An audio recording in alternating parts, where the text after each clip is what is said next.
Eu nunca imaginei que minha vida pudesse desmoronar tão rápido quanto uma construção mal planejada. Mas ali estava eu, sentada naquela sala fria do cartório, rodeada pelas pessoas que um dia chamei de família, enquanto elas me destruíam com sorrisos nos rostos. O ar-condicionado zumbia baixinho, quase como se tentasse abafar o som das minhas certezas se despedaçando. As paredes eram de um branco impecável, estéril, como se nunca tivessem testemunhado traições como aquela que estava prestes a se desenrolar diante dos meus olhos. Tudo começou 3 dias antes, quando Marcelo me ligou com aquela voz que eu já não reconhecia mais.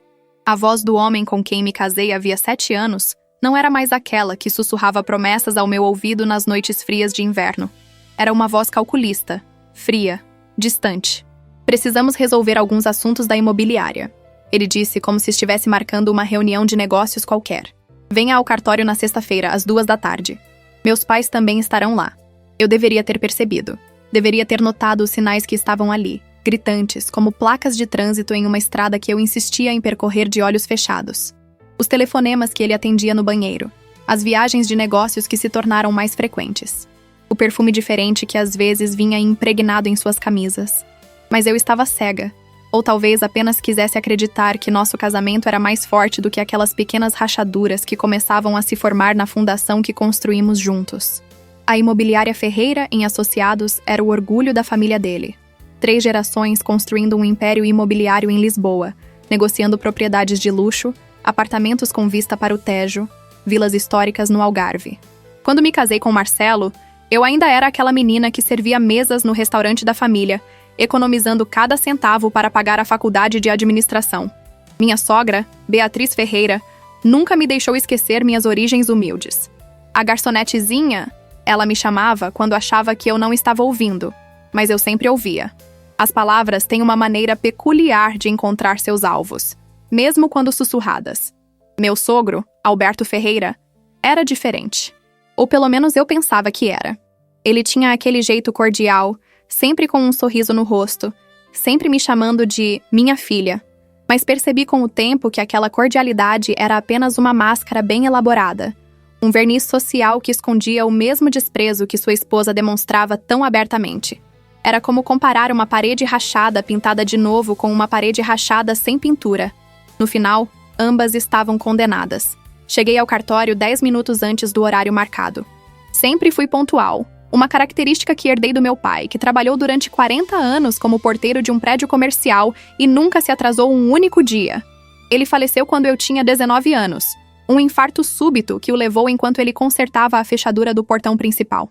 Minha mãe o seguiu 2 anos depois, como se não conseguisse viver sem a outra metade que a completava.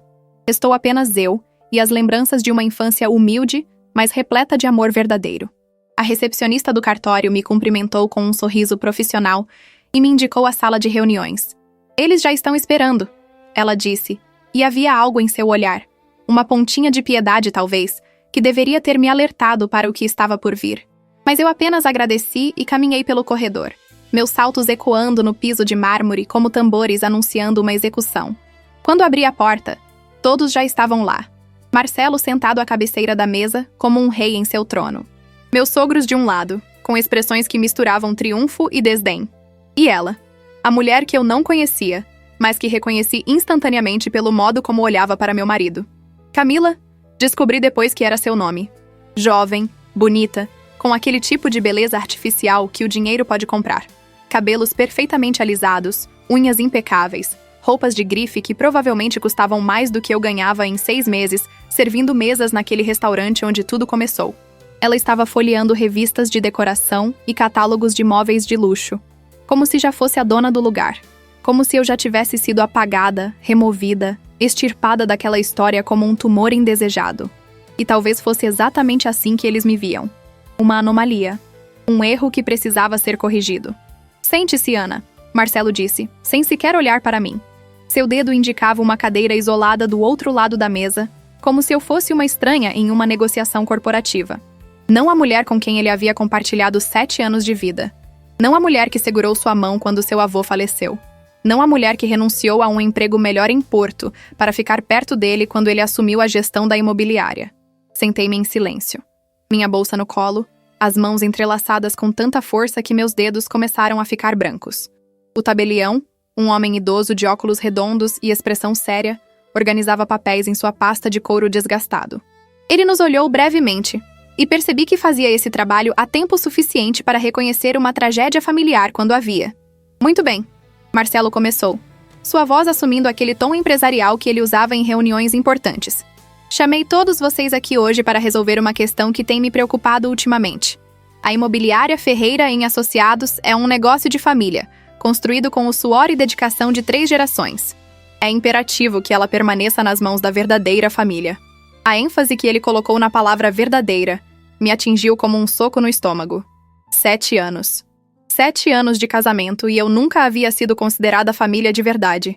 Fui apenas uma intrusa temporária, tolerada, mas nunca aceita, como um inquilino que ocupa um espaço que não lhe pertence. Minha sogra, Beatriz, não perdeu tempo. Ela pegou uma pasta de couro luxuoso que estava à sua frente e deslizou um conjunto de documentos pela mesa na minha direção.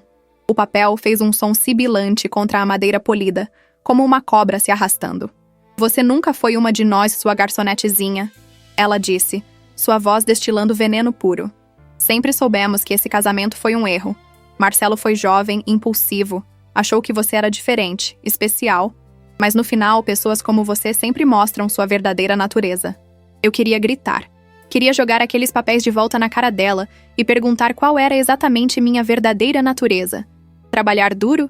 Ajudar meu marido quando a imobiliária passou por dificuldades? Cuidar dela mesma quando ficou doente com pneumonia no ano passado? Mas permaneci calada porque aprendi desde muito nova que pessoas como os Ferreira nunca ouvem pessoas como eu. Para eles, minha voz era apenas ruído de fundo, tão irrelevante quanto o zumbido do ar-condicionado. Alberto, meu sogro, assumiu o papel de bom policial na dinâmica familiar. Ana, querida, ele disse com aquela falsa cordialidade que eu agora via claramente. Precisamos ser práticos. Você e Marcelo não têm filhos, graças a Deus. Isso facilita as coisas. Preparamos uma compensação mais do que justa por esses anos todos. 5.000 euros. É dinheiro suficiente para você recomeçar, encontrar alguém do seu nível social, construir uma vida adequada para você. 5.000 euros. 7 anos de casamento reduzidos a 5.000 euros. Menos de 1.000 euros por ano.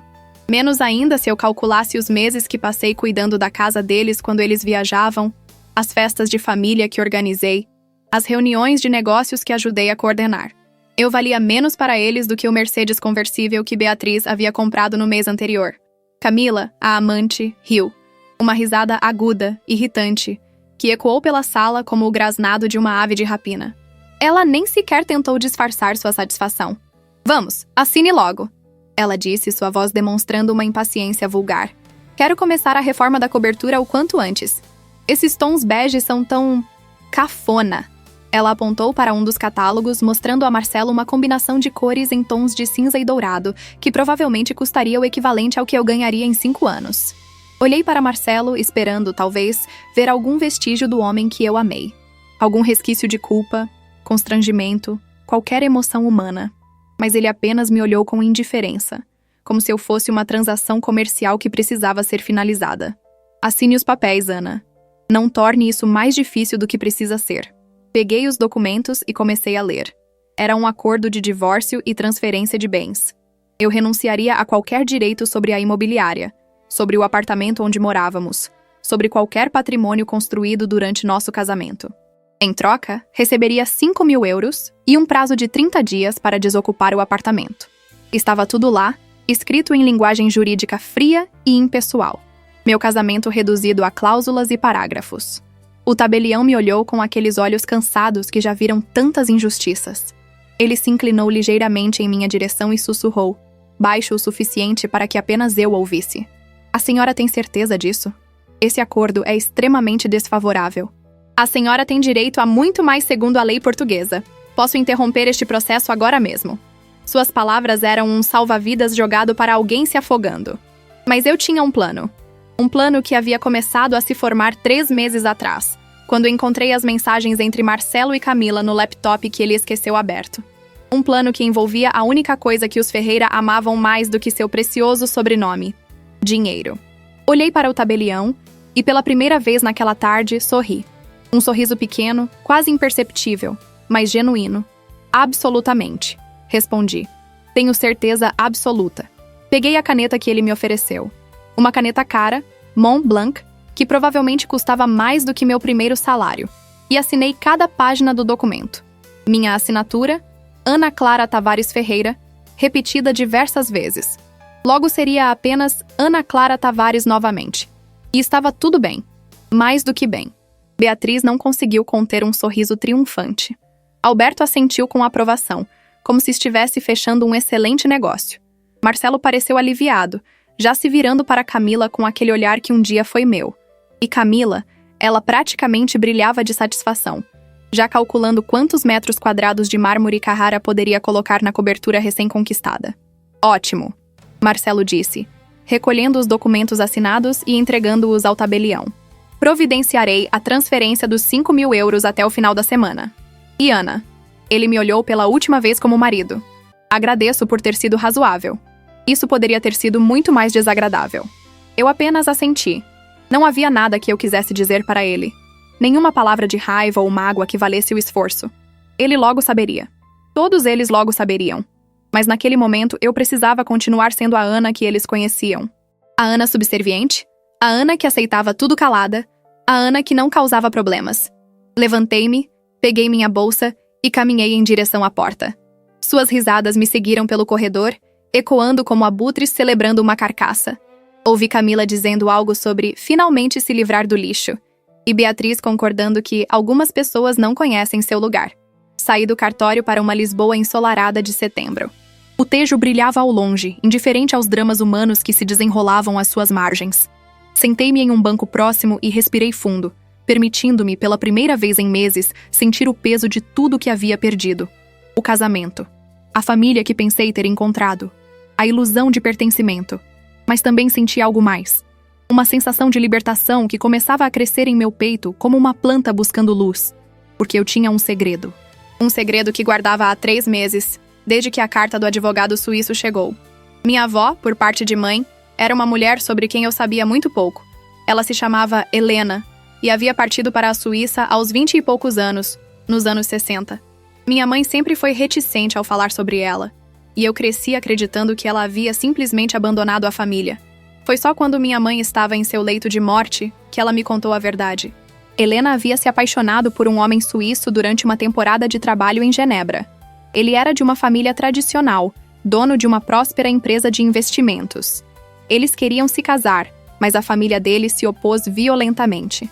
Não porque ela fosse portuguesa, embora isso não ajudasse, mas porque ela era pobre, filha de pescadores do norte de Portugal, sem educação formal, sem dote, sem nada além de sua beleza e inteligência. Era exatamente como eu e os Ferreira. A história se repetindo, como sempre faz. A família do homem suíço deu um ultimato. Ou ele se casava com uma mulher adequada, ou seria deserdado. Helena, não querendo arruinar a vida do homem que amava, partiu. Voltou para Portugal grávida de minha mãe, criou-a sozinha trabalhando como costureira, nunca se casou, nunca falou sobre o passado. Morreu quando eu tinha 5 anos, e minhas memórias dela são fragmentadas.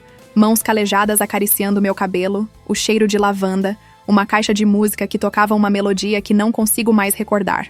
O que eu não sabia, o que ninguém sabia, é que o homem suíço nunca se esqueceu dela. Ele se casou com quem a família escolheu, teve filhos, construiu um império maior ainda. Mas nunca parou de pensar em Helena. E quando morreu, aos 86 anos, deixou uma cláusula em seu testamento que só foi descoberta meses depois de seu falecimento. Ele havia criado um fundo fiduciário. Um fundo substancial que cresceu durante décadas, esperando. O testamento especificava que deveria ser rastreada qualquer descendente de Helena Tavares, e que esse montante deveria ser entregue a eles como compensação pelo amor que ele não teve coragem de defender. Foi um processo legal complexo que levou anos, envolvendo investigadores particulares, testes de DNA, documentação extensa. A carta chegou 3 meses antes daquela reunião no cartório, do escritório de advocacia Schultz & Partners, de Zurique. Senhora Ana Clara Tavares, neta de Helena Tavares e única descendente viva identificada.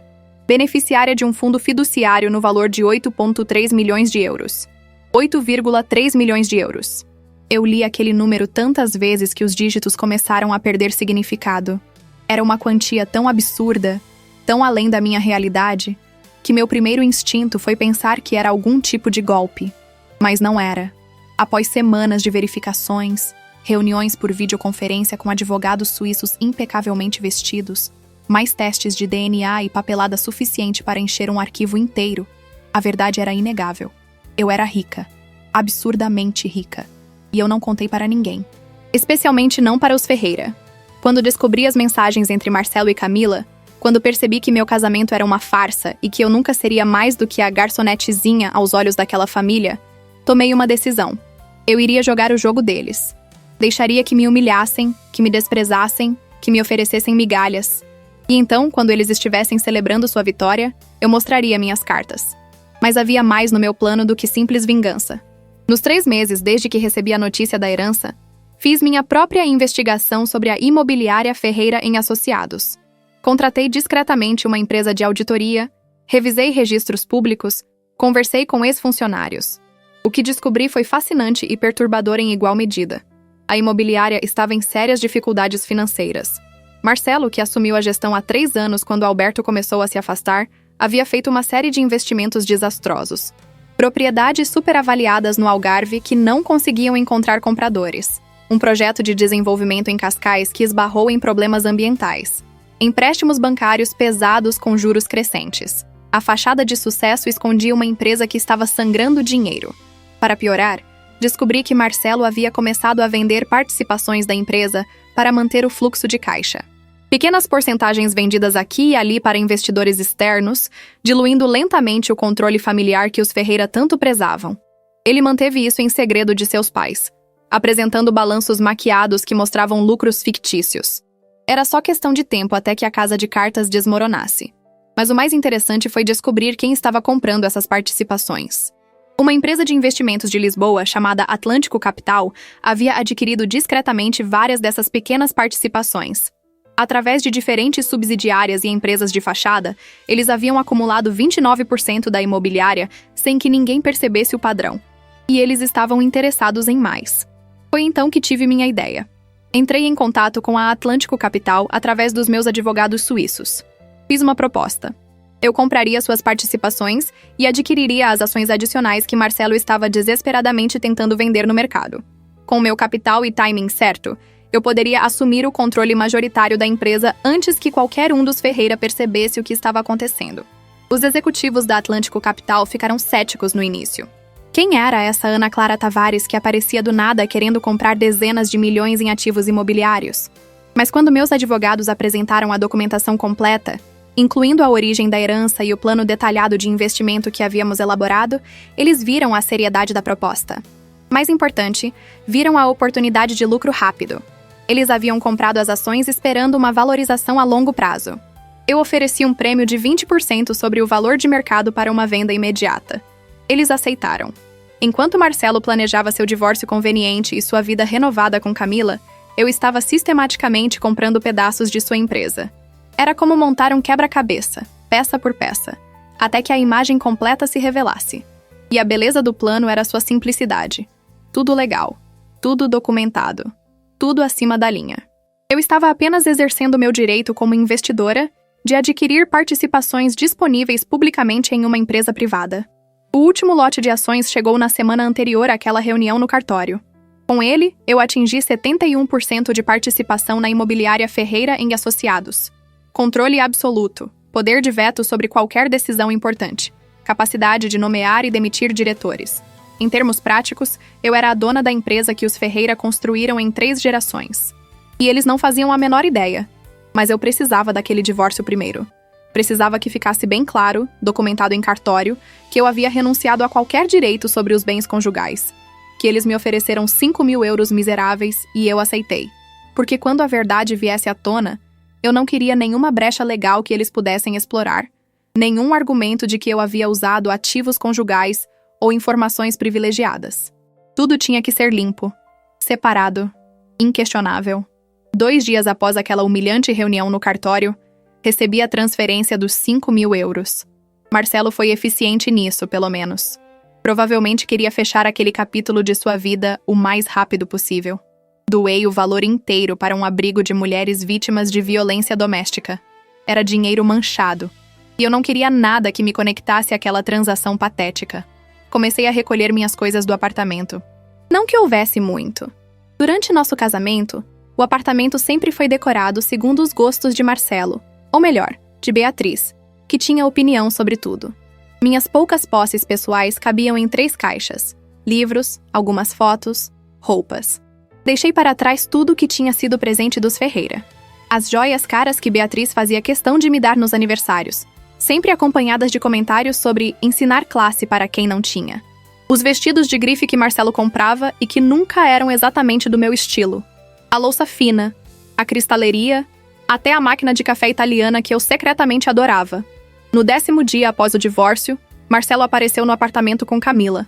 Ela já vinha com uma decoradora, tomando medidas, discutindo cores de parede. Ignoraram-me completamente como se eu fosse um móvel velho esperando para ser descartado. Ouvi Camila dizendo à decoradora: "Quero que isso seja completamente transformado. Nada aqui pode lembrar a anterior." A pausa antes de anterior foi deliberadamente cruel. Ela sequer conseguia dizer ex-esposa, como se eu fosse um conceito desconfortável que era melhor deixar sem nome. "Você ainda está aqui?"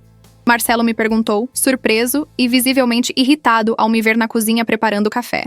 "Tenho 30 dias segundo o acordo", respondi calmamente. "Ainda faltam 20.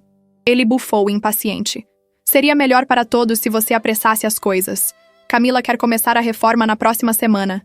Olhei para ele. Realmente olhei, como se o visse pela primeira vez. Que tipo de homem eu havia amado? Que tipo de pessoa ele sempre foi e eu estava cega demais para perceber? As rugas de expressão ao redor de sua boca pareciam permanentemente curvadas em desdém. Seus olhos, que eu achava românticos e misteriosos, eram apenas vazios, incapazes de profundidade emocional real. "Vou sair dentro do prazo acordado", disse, despejando meu café na xícara. Nem um dia antes, nem um dia depois. Camila revirou os olhos. "Que dramática, é só um apartamento. Não é como se você tivesse memórias reais aqui." Não reagi. Deixei que acreditassem em sua narrativa. A ex-esposa amargurada se agarrando a migalhas, recusando-se a aceitar que seu tempo havia acabado. Quanto mais me subestimassem, melhor. Foi no 14º dia que tudo mudou. Eu estava na sala, embalando os últimos livros, quando meu celular tocou. Número suíço. Era Dr. Klaus Zimmermann, o advogado principal que havia cuidado do meu caso. "Boa tarde, Frau Tavares!" Sua voz formal e precisa soou pelo telefone. "Ligo para confirmar que todas as transferências foram concluídas. As ações da imobiliária Ferreira em Associados estão agora registradas sob o nome da holding que criamos. Você é oficialmente a acionista majoritária com 71% de participação. Os documentos serão entregues à empresa e aos outros acionistas nas próximas 48 horas, conforme o protocolo legal exige." Meu coração acelerou. Era real. Estava realmente acontecendo. E quanto à composição do conselho? Ah, sim. Segundo a estrutura societária da empresa, como acionista majoritária, você tem o direito de nomear a maioria dos membros do conselho e o CEO. O estatuto da empresa exige uma reunião extraordinária de acionistas dentro de 5 dias úteis após qualquer mudança de controle. Sugiro que prepare sua declaração e estratégia. Sem dúvida haverá resistência. Resistência. Que palavra educada para o caos que estava prestes a se desencadear. Obrigada, Dr. Zimmermann. Estarei preparada. Uma última coisa, Frau Tavares. Meu cliente, o falecido Sr. Mayer, deixou uma carta para ser entregue a você quando todo o processo estivesse completo. Com sua permissão, gostaria de lê-la para você agora. Por favor, respondi, minha voz quase um sussurro. Sentei-me no sofá, aquele mesmo sofá de couro italiano, onde Marcelo e eu costumávamos assistir filmes nos primeiros anos de casamento, quando ainda havia algo genuíno entre nós. Ouvi o som de papel sendo desdobrado através da linha telefônica. E então a voz de Dr. Zimmermann começou a ler, traduzindo do alemão. Minha querida descendente, se você está ouvindo estas palavras, significa que minha busca por justiça finalmente chegou ao fim. Meu nome era Friedrich Mayer, e eu amei sua avó, Helena, com cada fibra do meu ser. Fui um covarde. Quando minha família me forçou a escolher entre ela e minha herança, meu conforto, minha posição social, eu escolhi errado. Passei 53 anos vivendo com essa escolha. Construí um império. Tive uma família. Parecia bem-sucedido aos olhos do mundo. Mas nunca fui feliz. Não verdadeiramente. Porque verdadeira felicidade não pode ser construída sobre a fundação de uma traição ao coração. Helena voltou para Portugal. E eu nunca a vi novamente. Tentei localizá-la nos anos que se seguiram, mas ela havia desaparecido intencionalmente. Não queria ser encontrada. Foi só muito mais tarde, através de investigadores que eventualmente contratei, que descobri que ela havia falecido. E que tinha uma filha. Uma filha que poderia ter sido criada com todas as vantagens que meu dinheiro poderia proporcionar, mas que ao invés disso cresceu em pobreza porque eu fui muito fraco para lutar por amor. Este dinheiro que agora é seu não é presente, é restituição. É o mínimo que posso fazer por uma injustiça que nunca pode ser totalmente reparada. Use-o bem. Use-o para construir a vida que Helena deveria ter tido. E se você algum dia se encontrar em uma situação onde precisa escolher entre amor e conveniência, entre coragem e conformidade, espero que esta herança lhe dê força para fazer a escolha certa. A escolha que eu não fiz. Quando o Dr. Zimmermann terminou de ler a carta, fiquei sentada em silêncio por um longo momento. Lágrimas escorriam pelo meu rosto sem que eu fizesse nenhum esforço para contê-las. Não eram lágrimas de tristeza, exatamente, mas de algo mais complexo. Uma mistura de melancolia por uma história de amor que nunca teve seu final feliz. Gratidão por um homem que tentou consertar seus erros décadas depois. E uma determinação renovada de que eu não repetiria os erros do passado. Frau Tavares? A voz de Dr. Zimmermann me trouxe de volta ao presente. Está tudo bem? Sim, respondi limpando as lágrimas. Obrigada por ler isso para mim. Significa muito. Herr Meyer era um bom homem que cometeu um erro na juventude, disse o advogado, sua voz normalmente formal carregando uma nota de emoção genuína. Passei 20 anos trabalhando para ele. Ele falava de Helena frequentemente nos últimos anos de vida. Era seu maior arrependimento. Depois que desliguei, fiquei segurando o telefone, olhando para o apartamento que em breve não seria mais meu. Mas não sentia nenhum apego real a este lugar. Era bonito, sim, com suas janelas do chão ao teto oferecendo vista para o Tejo, seus acabamentos de luxo, seus móveis de designer. Mas nunca foi realmente meu lar. Foi sempre a casa dos Ferreira, onde eu era apenas uma visitante tolerada. Pensei em Helena, minha avó que nunca conheci direito. Ela havia feito a escolha corajosa de partir, de não forçar Friedrich a escolher entre ela e sua família. Ela preferiu carregar o fardo sozinha a destruir o homem que amava. Era nobre? Era tolo? Talvez um pouco de ambos. Mas agora, décadas depois, sua escolha estava me dando poder. Poder de reescrever minha própria história. Passei os próximos 2 dias preparando meticulosamente. Contratei um advogado corporativo português de primeira linha, Ricardo Mendes, conhecido por sua agressividade em salas de reunião e seu histórico impecável em disputas empresariais. Reunimos-nos em seu escritório elegante em Avenida da Liberdade, onde revisei toda a estratégia. Deixe-me ver se entendi corretamente, Ricardo disse, folheando os documentos que eu havia trazido. Ele era um homem nos seus 50 anos, cabelos grisalhos perfeitamente penteados, ternos que provavelmente custavam mais que um carro popular. Você secretamente adquiriu 71% de participação na empresa do seu ex-marido e ele não faz a menor ideia? Correto. E você quer assumir controle operacional imediato, destituir a atual administração e implementar uma reestruturação completa? Também correto. Ele se recostou na cadeira, um sorriso lento se formando em seu rosto. Senhora Tavares, nos meus 30 anos de advocacia corporativa, nunca vi nada assim. Você tem noção de que isso vai criar um escândalo enorme? A família Ferreira é bem conhecida nos círculos imobiliários de Lisboa. Estou contando com isso, respondi calmamente. Ricardo riu, uma risada genuína de admiração. Eles a subestimaram completamente, não foi? Sempre subestimaram. A garçonetezinha não era esperta o suficiente para entender negócios. Não era sofisticada o suficiente para circular em seus círculos. Mal educada, mal vestida, mal nascida. Eles repetiam isso tanto que quase começaram a acreditar que eu também acreditava. Mas você estava prestando atenção o tempo todo. Cada conversa no jantar sobre negócios, cada reunião que eu organizava, cada documento que cruzava a mesa de Marcelo. Aprendi mais sobre administração de imóveis em 7 anos de casamento do que ele aprendeu em uma vida inteira, porque ele tinha o privilégio de não precisar prestar atenção. Para ele, o sucesso era garantido. Para mim, conhecimento sempre foi sobrevivência. Ricardo começou a fazer anotações. Muito bem. Vamos planejar isso passo a passo. A notificação legal sobre a mudança de controle acionário será entregue amanhã de manhã, correto? Às 9 horas. Dr. Zimmermann coordenou com um cartório aqui em Lisboa. Isso dá à família Ferreira 5 dias para convocar a reunião extraordinária de acionistas. Mas como você tem 71%, pode forçar a agenda. Sugiro que façamos isso o mais rápido possível. Eles vão tentar montar uma defesa legal, contestar a compra, procurar brechas. Quanto menos tempo dermos a eles, melhor. Concordo. Quero a reunião marcada para depois de amanhã. Depois de amanhã? Ricardo pareceu surpreso. Isso é extremamente rápido. Agressivo. Eles foram agressivos comigo. Apenas estou retribuindo a gentileza. Passamos as próximas 4 horas detalhando cada aspecto do plano. Ricardo me explicou os meandros legais, os possíveis contra-ataques que a família Ferreira poderia tentar, as estratégias de defesa. Mas a verdade fundamental era simples. Eu tinha 71% das ações. Em uma empresa privada, isso era poder absoluto. Eles poderiam gritar, ameaçar, processar, mas no final, os números não mentiam. Há algo mais que preciso saber? Ricardo perguntou enquanto organizávamos os documentos finais.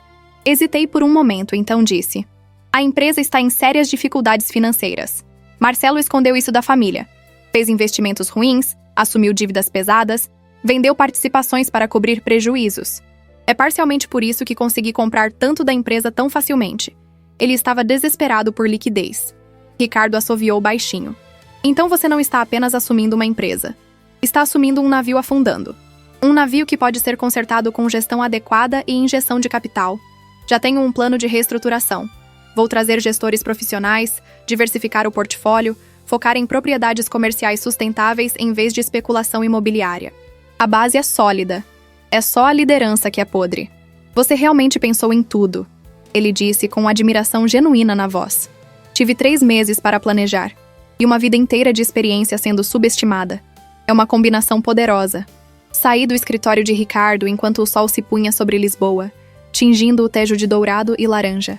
Caminhei pelas ruas da Baixa, observando os turistas tirando fotos, os casais jantando em cafés ao ar livre. A vida normal acontecendo ao meu redor. Em 48 horas, minha própria vida mudaria irrevocavelmente. Não havia volta. Uma vez que os Ferreira descobrissem o que eu havia feito, não haveria reconciliação. Não haveria paz. Seria guerra. Mas eu estava pronta. Mais do que pronta. Eu estava ansiosa. Passei aquela noite no apartamento, minha última noite ali. Não dormi.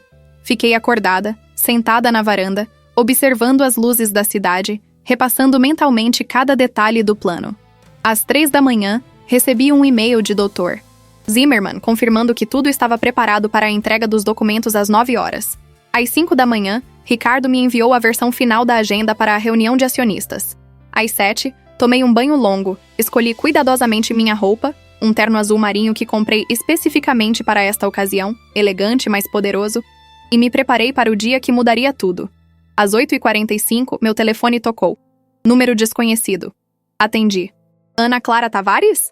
Uma voz feminina, profissional, eficiente. Sim. Aqui é Carla, do cartório Silva em Associados. Estou saindo agora para entregar os documentos referentes à transferência de ações da imobiliária Ferreira em Associados. Apenas confirmando o endereço do escritório principal. Rua Castilho, número 42, terceiro andar. Perfeito. Devo chegar em aproximadamente 20 minutos. Os documentos serão entregues ao Sr. Marcelo Ferreira pessoalmente, conforme instruído. Obrigada, Carla. Desliguei e olhei para o relógio. 9h05. Em cerca de 15 minutos, Marcelo receberia os documentos. Mais 10 minutos para ele ler e entender o que estava vendo. Outros 5 para a realidade se instalar. E então, o caos. Arrumei minhas últimas coisas. Minha bolsa com documentos importantes, meu laptop e uma foto da minha mãe que sempre carregava comigo. Dei uma última olhada no apartamento. 7 anos de vida resumidos a 3 caixas que já estavam no carro. Não senti nada. Nenhuma nostalgia. Nenhum arrependimento. Este lugar nunca foi meu.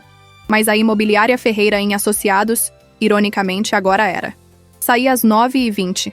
Tinha uma reunião agendada com Ricardo em seu escritório às 10 para finalizar os últimos detalhes. Estava dirigindo pela Avenida da República quando meu telefone começou a tocar. Marcelo. Ignorei. Tocou novamente. Ignorei novamente. Depois veio uma mensagem de texto. Liga pra mim agora. Urgente. Esperei 5 minutos, só para fazê-lo sofrer um pouco mais. Então liguei de volta enquanto esperava em um semáforo. O que diabos é isso? Ele gritou assim que atendeu sem nem dizer olá. O que você fez? Bom dia, Marcelo. Sobre o que você está falando? Não faça essa merda comigo, Ana. Acabo de receber documentos dizendo que você é a acionista majoritária da minha empresa. Como isso é possível? Ah, isso? Respondi com uma calma estudada. Bem, eu comprei 71% das ações. É tudo muito legal e documentado. Você deveria ler os papéis com mais atenção. Você não tem dinheiro para isso. Você não tem dinheiro para nada. De onde diabos você tirou capital para comprar ações? Isso não é da sua conta.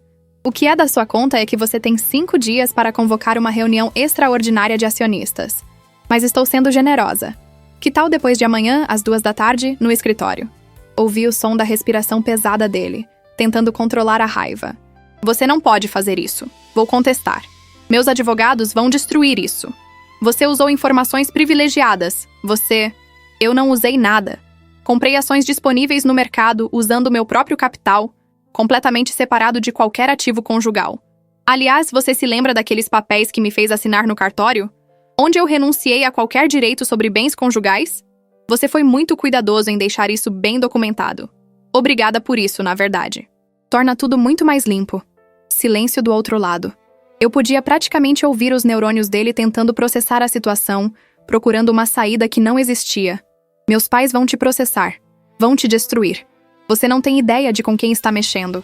Na verdade, tenho ideia exata. E estou ansiosa para a reunião. Não se atrase, Marcelo. Pontualidade é importante em negócios. Desliguei antes que ele pudesse responder. Minha mão tremia levemente enquanto colocava o telefone de volta na bolsa. Adrenalina. Anos de humilhação sendo finalmente respondidos em uma única conversa telefônica. Era embriagante e aterrorizante ao mesmo tempo. Quando cheguei ao escritório de Ricardo, ele estava ao telefone. Fez um gesto para que eu entrasse e sentasse. Entendo, Sr. Ferreira. Sim, ela é minha cliente. Não vou discutir os detalhes com você. Sugiro que procure seu próprio advogado. Ele desligou e olhou para mim com um sorriso largo. Esse era o pai do seu ex-marido, Alberto Ferreira. Ele está, como direi educadamente, apoplético. Ele ameaçou o processo? Ameaçou várias coisas. Processo, exposição na mídia, destruir sua reputação. Eu expliquei pacientemente que tudo foi feito dentro da lei e que qualquer ameaça ou difamação seria recebida com contraprocessos. Ele desligou na minha cara. Quantas ligações você recebeu até agora?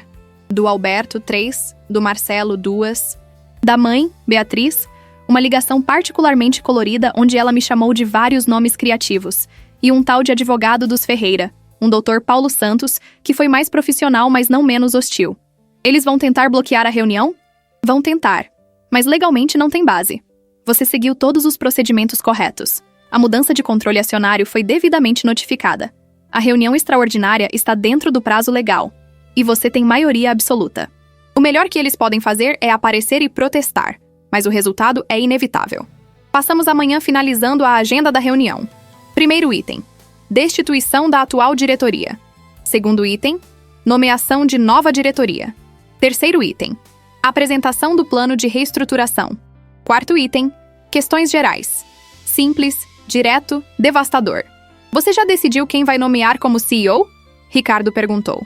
Eu mesma, temporariamente, enquanto faço a reestruturação e encontro alguém permanente.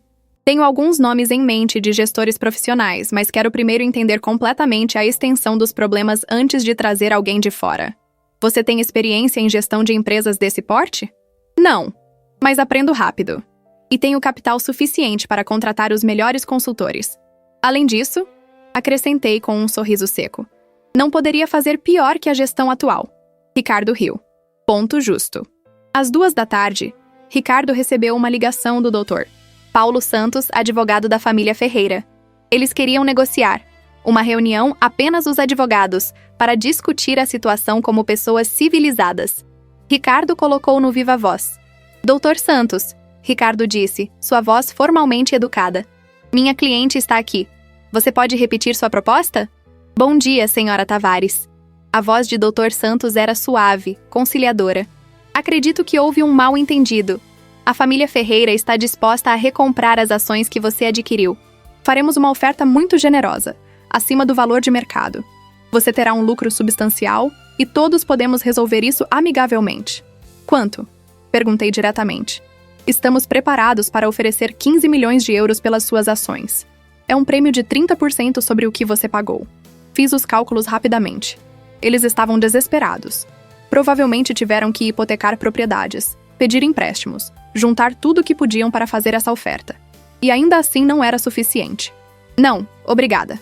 Senhora Tavares, seja razoável. Isso é um excelente retorno sobre seu investimento em apenas alguns meses. Dr. Santos, não comprei essas ações como investimento de curto prazo. Comprei porque quero controlar a empresa. E é exatamente isso que vou fazer.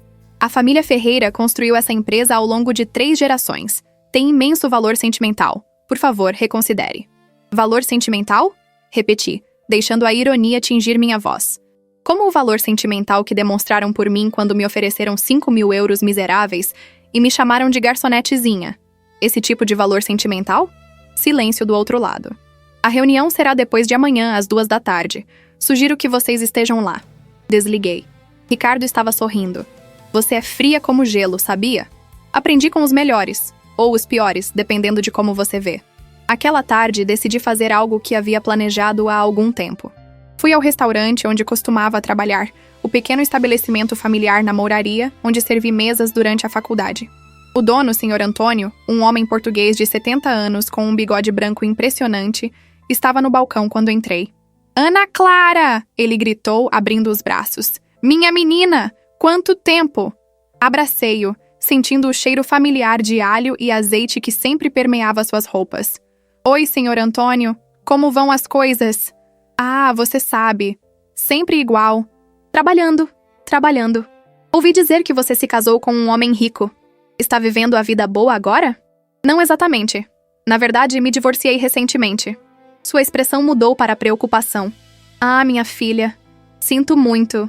Esses homens ricos não sabem o valor de uma boa mulher. Você sempre foi trabalhadora, honesta. Ele não merecia você. Conversamos por alguns minutos, colocando a conversa em dia. Ele me contou sobre seus netos, sobre as dificuldades do restaurante durante a pandemia, sobre a aposentadoria que nunca chegava porque sempre havia contas a pagar. Então perguntei o que tinha vindo perguntar. Sr. Antônio, o senhor já pensou em expandir o restaurante?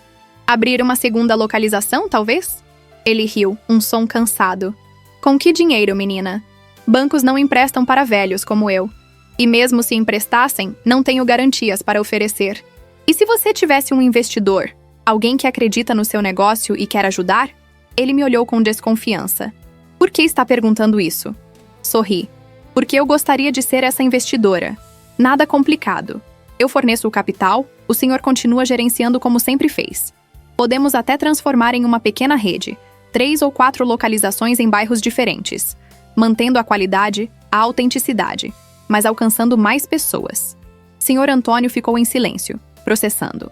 Ana Clara, de onde você tiraria esse dinheiro? Não quero que você se endivide por mim. Não vou me endividar.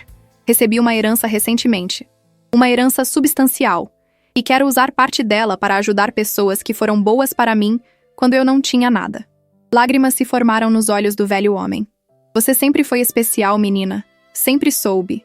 Mesmo quando estava aqui servindo mesas, havia algo em você. Dignidade. Força. Passamos a tarde discutindo possibilidades. Senhor, Antônio me apresentou a sua filha, Maria, que ajudava na gestão do restaurante e tinha ideias modernizadoras que o pai considerava radicais demais. Eu as achei brilhantes. Marketing digital, delivery, cardápio sazonal mantendo os clássicos. Podíamos fazer isso funcionar. Quando saí do restaurante ao cair da noite, senti-me mais leve do que havia me sentido em meses. O dinheiro de Friedrich Mayer, a herança construída sobre arrependimento e amor perdido, estava começando a fazer coisas boas. Não era só sobre vingança ou justiça, era sobre usar poder e recursos para criar algo positivo. Mas primeiro, tinha que lidar com os Ferreira. E o dia da reunião estava se aproximando rapidamente. Na noite anterior à reunião, recebi uma ligação inesperada. Camila, a amante que se tornara a nova esposa. Ana, ela disse, sua voz muito diferente da arrogância que demonstrou no cartório. Precisamos conversar. Sobre o quê? Sobre essa loucura toda. Você não pode realmente querer destruir a família do Marcelo. Essa empresa é tudo para eles. E mesmo assim, eles estavam dispostos a me dar 5.000 euros e me jogar fora como lixo. Engraçado como o que é tudo para eles valia tão pouco quando se tratava de compensar anos da minha vida. Ana, seja realista. Você não sabe nada sobre administrar uma empresa desse porte. vai falir em 6 meses. Talvez, mas será minha escolha, meu risco, meu dinheiro. Quanto você quer? Camila perguntou, indo direto ao ponto. Diga um número, qualquer número. Vamos encontrar um jeito de pagar. Não quero o dinheiro deles, tenho meu próprio dinheiro. Então o que você quer? Vingança? Satisfação? Ver Marcelo sofrer? Pensei sobre isso por um momento. Sabe, Camila, eu não quero nada disso. Só quero o que sempre quis: respeito. E já que não posso obtê-lo deles voluntariamente, vou tomar para mim. Você está cometendo um erro. A família Ferreira tem conexões, influência. Podem tornar sua vida muito difícil. Já tornaram. A diferença é que agora posso revidar. Desliguei. Meu telefone tocou mais 16 vezes naquela noite. Marcelo, Alberto, Beatriz, até primos distantes dos Ferreira que eu mal conhecia. Todos tentando me convencer, me ameaçar, me subornar. Desliguei o telefone às 11 da noite e dormi surpreendentemente bem. Na manhã da reunião, vesti meu terno azul marinho, prendi meu cabelo em um coque elegante e simples, coloquei um batom vermelho que minha mãe costumava usar em ocasiões especiais. Olhei-me no espelho. A garçonetezinha tinha desaparecido. No seu lugar estava uma mulher de negócios, uma CEO, alguém que controlava dezenas de milhões em ativos. Era estranho e empoderador ao mesmo tempo. Ricardo me encontrou no saguão do prédio às 1h45. Pronta? Ele perguntou. Nasci pronta. Subimos juntos ao 3º andar, onde ficava o escritório principal da imobiliária Ferreira em Associados. Eu conhecia aquele lugar bem. Tinha organizado eventos ali, recepcionado clientes importantes, servido café em reuniões estratégicas. Sempre como a esposa decorativa, a ajudante invisível. Mas hoje, entraria pela porta como dona. A recepcionista Paula, uma mulher nos seus 40 anos que sempre foi gentil comigo, nos viu e empalideceu. Senhora Ferreira, digo, senhora Tavares. Está tudo bem, Paula, disse gentilmente. Estamos aqui para a reunião. Eles estão na sala de conferências, com seus advogados, e estão... Ela baixou a voz. Muito nervosos. Ricardo e eu trocamos um olhar. Vamos lá, ele disse. Quando abri a porta da sala de conferências, todos os olhares se voltaram para mim. Era como entrar em uma arena, e eu era simultaneamente o gladiador e o leão. A sala era ampla, com uma mesa de mogno enorme no centro, janelas do chão ao teto oferecendo vista para a cidade, e um ar de tensão tão espesso que poderia ser cortado com uma faca. Marcelo estava sentado à cabeceira da mesa, seu lugar habitual, flanqueado por seus pais. Alberto parecia ter envelhecido 10 anos desde a última vez que o vi, seu rosto vermelho de raiva mal contida. Beatriz me olhava com um ódio tão puro que era quase admirável em sua intensidade. Ao redor da mesa estavam mais 3 advogados que eu não conhecia, todos em ternos caros, todos com pilhas de documentos à frente. Boa tarde, disse minha voz firme e clara. Obrigada por virem. Obrigada? Beatriz explodiu antes que qualquer outra pessoa pudesse falar. Você tem a audácia de agradecer? Você que roubou nossa empresa, que nos traiu, que... Senhora Ferreira, Ricardo interrompeu, sua voz cortante como uma lâmina. Sugiro que mantenha a compostura. Esta é uma reunião de negócios legal, não um tribunal familiar. Qualquer acusação infundada será registrada e poderá ser usada em processos futuros. Dr. Paulo Santos, o advogado principal da família, levantou a mão em um gesto apaziguador. Vamos todos nos acalmar. Senhora Tavares, Dr. Mendes, por favor, sentem-se. Temos muito a discutir. Sentei-me na ponta oposta da mesa, diretamente de frente para Marcelo. Ricardo ficou ao meu lado, organizando documentos com movimentos precisos e deliberados. O simbolismo não passou despercebido por ninguém na sala. Eu não estava mais sentada na cadeira isolada, sendo julgada. Estava em posição de poder. Vamos começar, disse Dr. Santos. Esta reunião extraordinária de acionistas foi convocada conforme o artigo 23 do Estatuto da Empresa, em resposta à notificação de mudança de controle acionário. Presente temos Ana Clara Tavares, detentora de 71% das ações, Marcelo Ferreira, detentor de 20%, e Alberto e Beatriz Ferreira, detentores conjuntos de 9%. Isso representa 100% do capital social da empresa. Ele pausou, como se as palavras seguintes fossem difíceis de pronunciar. Conforme o estatuto, a senhora Tavares, como acionista majoritária, tem direito a conduzir esta reunião. Senhora Tavares, o uso da palavra é seu. Levantei-me lentamente. Todos os olhos na sala estavam fixos em mim. Senti o peso do momento, a significância histórica do que estava prestes a acontecer. Esta não era apenas sobre mim. Era sobre todas as mulheres que foram subestimadas, descartadas, tratadas como inferiores.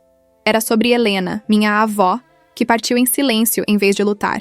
Era sobre minha mãe, que trabalhou até os ossos para me dar uma vida melhor. Era sobre a garota que servia mesas sonhando com algo mais. Obrigada, Dr. Santos. Comecei, minha voz surpreendentemente firme. Primeiro, quero esclarecer alguns fatos. Nos últimos 3 meses, adquiri legalmente 71% das ações desta empresa através de transações de mercado aberto, usando capital próprio que não tem nenhuma conexão com ativos conjugais ou informações privilegiadas. Cada compra foi documentada, registrada e está disponível para auditoria. Não houve nada ilegal ou antiético em minhas ações. Isso é absurdo. Marcelo bateu o punho na mesa. Você não teria como saber que essas ações estavam disponíveis sem acesso às informações da empresa. As ações estavam listadas publicamente através da Atlântico Capital e outras empresas de investimento. Ricardo respondeu calmamente. Qualquer pessoa com capital suficiente e interesse no setor imobiliário poderia ter acesso a essa informação. O fato de seu cliente ter sido descuidado em divulgar a venda dessas participações não constitui uso de informação privilegiada por parte da minha cliente. Alberto se inclinou para a frente. De onde você tirou esse dinheiro, Ana? Essa é a questão real. Você não tinha recursos para isso. Sorri friamente. Recebi uma herança substancial de um membro da família que vocês nunca conheceram e nunca conhecerão. É meu dinheiro legalmente obtido, e escolhi investir em uma empresa que conheço bem. Uma empresa que, devo acrescentar, está em sérias dificuldades financeiras devido à má gestão. O silêncio que se seguiu foi ensurdecedor.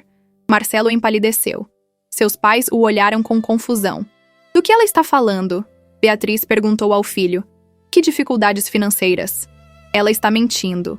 Marcelo disse rapidamente. A empresa está perfeitamente saudável. Nossos últimos relatórios mostram... Seus últimos relatórios são fictícios. Interrompi. Fiz um gesto para Ricardo, que distribuiu pastas para todos na mesa. Aqui está uma auditoria independente que encomendei. Página 3 mostra as dívidas reais da empresa. 12 milhões de euros em empréstimos bancários, taxa de juros de 8%, vencimento em 18 meses. Página 5. Detalha os investimentos falidos. O projeto em Cascais que está parado há 6 meses devido a violações ambientais, custando 50 mil euros por mês em multas. As propriedades superavaliadas no Algarve que estão no mercado há 2 anos sem um único comprador sério. Beatriz folheou a pasta, seu rosto ficando progressivamente mais pálido. Marcelo, o que é isso? Você disse que o projeto de Cascais estava progredindo. Você disse que as propriedades do Algarve estavam quase vendidas. Eu estava lidando com alguns contratempos temporários. Marcelo gaguejou. Nada que não pudesse ser resolvido. Pai, você sabe como é. Negócios têm altos e baixos. 12 milhões em dívidas? Alberto quase gritou. 12 milhões? E você não nos contou? Página 8. Continuei implacavelmente. Mostra como essas dívidas foram acumuladas. Investimentos impulsivos sem devida diligência. Contratos assinados sem revisão legal adequada. E mais interessante, página 10 mostra transferências significativas para uma conta pessoal. Sua conta pessoal, Marcelo. 300 mil euros nos últimos 18 meses, classificados como bônus de gestão que nunca foram aprovados pelo Conselho. Isso é um ataque, Dr. Santos interveio. Essas alegações são sérias e totalmente documentadas. Ricardo completou. Cada número pode ser verificado nos registros bancários da empresa. Eu mesmo os revisei. Se alguém aqui quer contestar a precisão, fique à vontade para contratar sua própria auditoria. Marcelo estava em pé agora, seu rosto uma máscara de raiva e pânico. Você não pode vir aqui e acusar. Não estou acusando. Estou apresentando fatos. Fatos que, como nova acionista majoritária, tenho direito e obrigação de conhecer. Olhei ao redor da mesa. Esta empresa está à beira da falência. Sem intervenção imediata, vocês terão que declarar insolvência em menos de 1 ano. Os bancos vão executar as dívidas. Os credores vão tomar as propriedades. Tudo que 3 gerações de Ferreira construíram desaparecerá. O silêncio na sala era absoluto. Beatriz estava chorando silenciosamente. Alberto olhava para o filho como se o visse pela primeira vez. Os outros advogados folheavam freneticamente a auditoria, verificando números, fazendo anotações. Mas, continuei, minha voz suavizando ligeiramente. Essa não precisa ser a realidade. Estou preparada para injetar capital na empresa. 2 milhões de euros imediatamente para cobrir as dívidas mais urgentes e deter as multas de Cascais. Outros 3 milhões ao longo dos próximos 6 meses para reestruturação operacional. Mas isso vem com condições. Quais condições? Alberto perguntou sua voz rouca. Primeira, mudança total de gestão. Marcelo está obviamente incapacitado para liderar esta empresa. Ele será destituído como CEO, efetivo imediatamente. Não! Marcelo gritou. Você não pode. Posso e vou. Tenho 71% dos votos. Matematicamente, sua opinião é irrelevante. Minha voz era fria, clínica. Segunda condição. Eu assumo como CEO interina pelos próximos 6 meses enquanto implemento a reestruturação. Após esse período, nomearei um CEO profissional permanente. Você? Beatriz finalmente encontrou sua voz. Você não sabe nada sobre administrar uma empresa deste porte. Sei mais do que vocês imaginam. E certamente não posso fazer pior que a gestão atual. Além disso, tenho recursos para contratar os melhores consultores e gestores. Terceira condição. Auditoria completa de todas as transações dos últimos 3 anos. Tudo será revisado, verificado, documentado. Se houver irregularidades criminais, serão reportadas às autoridades competentes. Marcelo empalideceu ainda mais, se isso era possível. Você está me ameaçando? Estou estabelecendo padrões de governança corporativa adequados. Algo que deveria ter sido feito há anos. Quarta condição. Diversificação do portfólio. Vamos nos afastar de especulação imobiliária de alto risco e focar em propriedades comerciais sustentáveis com retornos estáveis. Quinta e última condição. Transparência total com todos os acionistas. Reuniões trimestrais, relatórios financeiros detalhados, sem surpresas. Recostei-me na cadeira, deixando minhas palavras pairarem no ar. Dr. Santos estava fazendo anotações frenéticas. Os outros advogados sussurravam entre si. A família Ferreira parecia estar em estado de choque. E se recusarmos? Alberto perguntou finalmente. E se votarmos contra? Ricardo riu, um som curto e sem humor. Senhor Ferreira, com todo respeito, sua família detém 29% das ações. A senhora Tavares tem 71%. Em qualquer votação, ela vence. Estas não são negociações. São notificações de mudanças que estão acontecendo com ou sem seu consentimento. Mas, acrescentei, minha voz ficando um pouco mais gentil, reconheço que esta empresa é o legado da sua família. Não é meu desejo destruir isso. Quero salvá-la. Com minha injeção de capital e gestão adequada, a Imobiliária Ferreira em Associados pode não apenas sobreviver, mas prosperar. Seus 29% de participação podem valer muito mais em uma empresa saudável do que 29% de nada quando ela falir. Alberto olhou para a esposa, depois para o filho, depois de volta para mim. Vi algo mudando em seus olhos. A raiva sendo lentamente substituída por cálculo. Ele era um empresário, afinal. E empresários entendem números. Quanto tempo você está planejando isso? Ele perguntou. 3 meses desde que descobri a herança. 2 anos se você contar desde quando comecei a perceber que havia algo errado com a gestão da empresa. 2 anos, ele repetiu. Você sabia há 2 anos que Marcelo estava destruindo a empresa? Suspeitava. Confirmei nos últimos meses. E não disse nada, nem mesmo para nós. Olhei diretamente para ele. Quando teria sido um bom momento? No jantar de família, onde sua esposa me chamou de garçonetezinha? Na festa de Natal, onde fui colocada na mesa dos funcionários em vez da mesa da família? Ou talvez no cartório, quando me ofereceram 5.000 euros e me disseram que eu nunca fui uma de vocês? Alberto teve a decência de parecer envergonhado. Beatriz desviou o olhar. Fui tratada como uma estranha durante 7 anos, continuei, minha voz carregando o peso de cada humilhação acumulada. Tolerada, mas nunca aceita. Útil, mas nunca valorizada. Vocês acham que eu tinha alguma obrigação de proteger esta família depois de como me trataram? Então isso é vingança, Beatriz disse amargamente. Pura vingança. Não, respondi calmamente. Se fosse vingança, eu deixaria a empresa falir. Ficaria sentada assistindo enquanto os bancos tomam tudo, enquanto o nome Ferreira é arrastado pela lama, enquanto 3 gerações de trabalho desaparecem. Isso seria vingança. O que estou oferecendo é salvação. Com condições, sim, mas salvação mesmo assim. Dr. Santos limpou a garganta. Senhora Tavares, posso sugerir um intervalo? Para que meus clientes possam discutir em privado. Olhei para Ricardo, que assentiu sutilmente. Claro, 15 minutos. Levantei-me e saí da sala de conferências, Ricardo me seguindo. Fomos até a varanda externa do escritório, onde fumantes costumavam ir. O ar fresco de Lisboa era bem-vindo após a atmosfera sufocante da sala de reunião. Você foi brutal ali dentro, Ricardo comentou, mas havia admiração em sua voz. Apresentou a situação de forma que eles não têm escolha real. É aceitar suas condições ou perder tudo. Era necessário. Eles precisavam entender a gravidade da situação. E precisavam ver que não estou brincando. Acha que vão aceitar? Alberto vai. Ele é pragmático. Fez os cálculos mentalmente enquanto eu falava. Sabe que é a melhor opção, talvez a única. Beatriz vai resistir por orgulho, mas no final seguirá o marido. Marcelo... Parei pensando. Marcelo está acabado. Sabe disso. Sua credibilidade está destruída. Não apenas comigo, mas com seus próprios pais. Mesmo que eu não estivesse aqui, eles nunca confiariam nele novamente. Você sente algo por ele? Pena? Satisfação? Considerei a pergunta honestamente. Vazio, principalmente. Ele foi meu marido por 7 anos. Deveria sentir algo.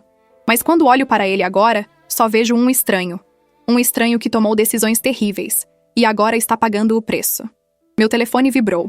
Uma mensagem de um número desconhecido. Você vai se arrepender disso. Tem ideia de quem eu conheço? Que tipo de influência eu tenho? Vou destruir você. Mostrei para Ricardo. Marcelo, presumo? Provavelmente. Ignore. São ameaças vazias de um homem desesperado. Se ele realmente fazer algo, processaremos por assédio e difamação. Deletei a mensagem sem responder. 15 minutos depois, voltamos à sala de conferências. A atmosfera tinha mudado sutilmente. A raiva tinha sido substituída por uma resignação cansada.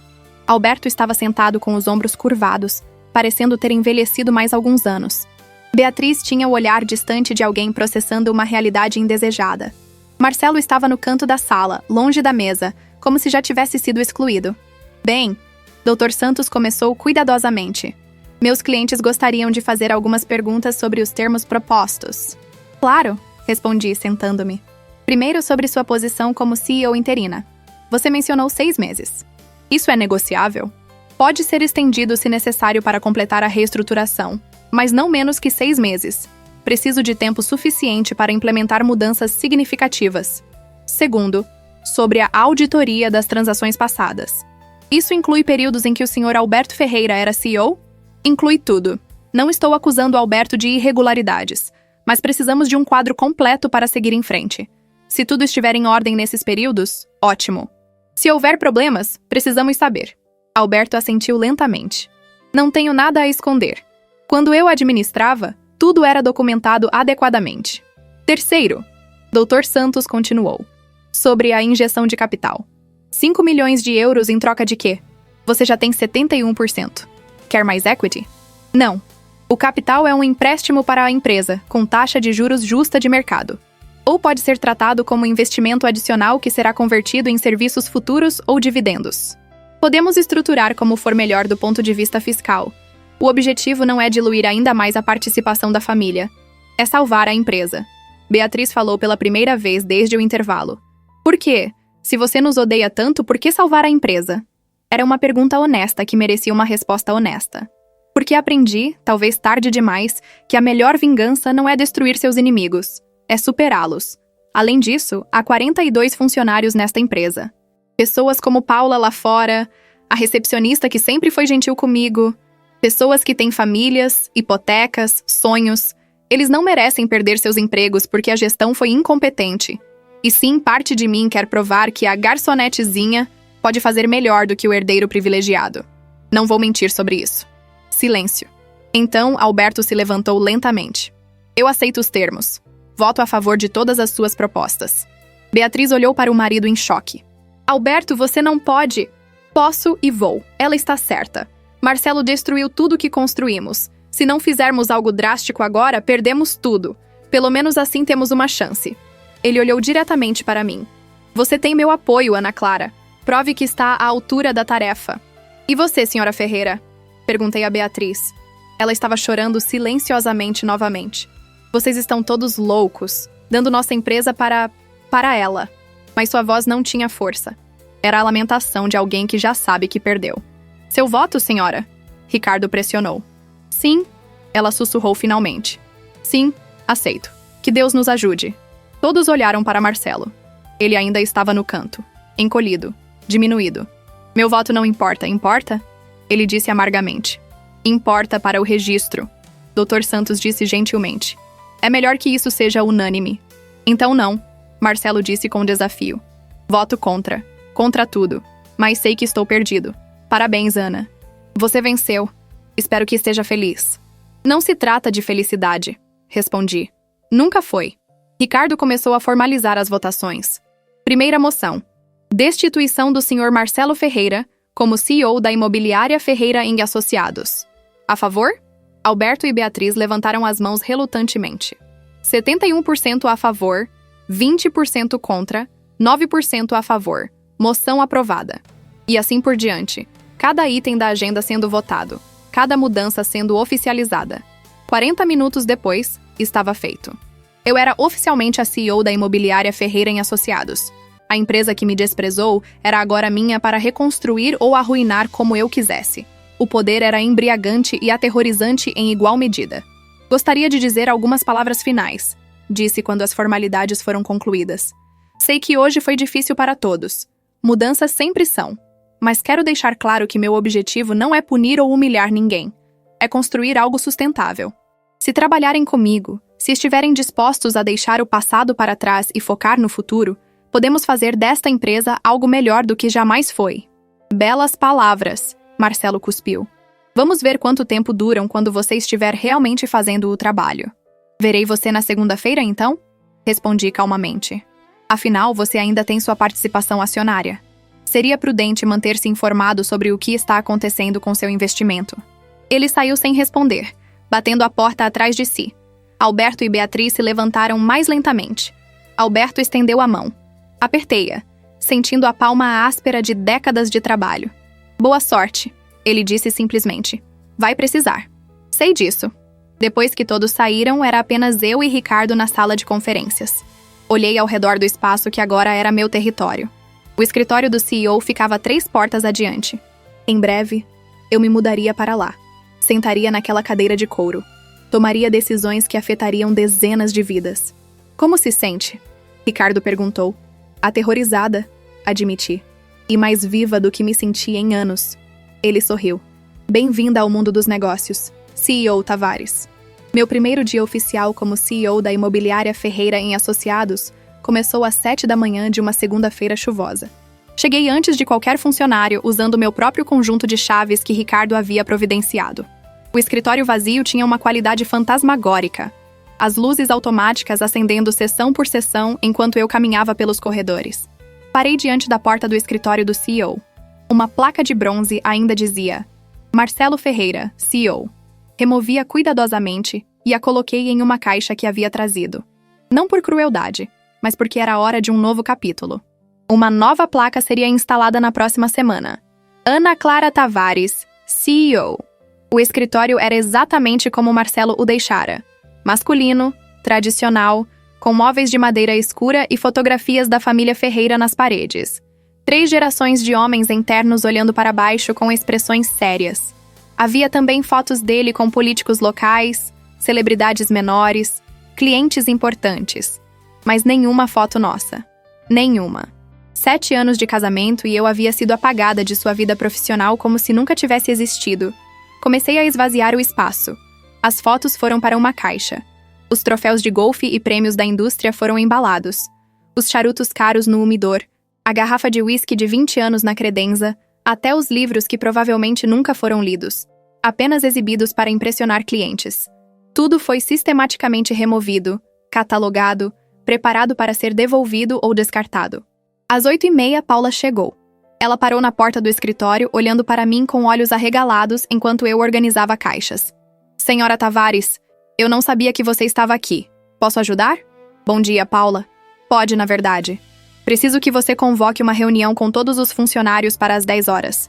Toda a equipe, sem exceções. E depois, se puder me trazer os arquivos de recursos humanos de todos os funcionários atuais. Todos? Todos. Preciso entender quem trabalha aqui, há quanto tempo, quais são suas responsabilidades.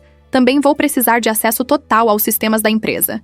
Senhas, registros financeiros, contratos de clientes, tudo. Paula hesitou.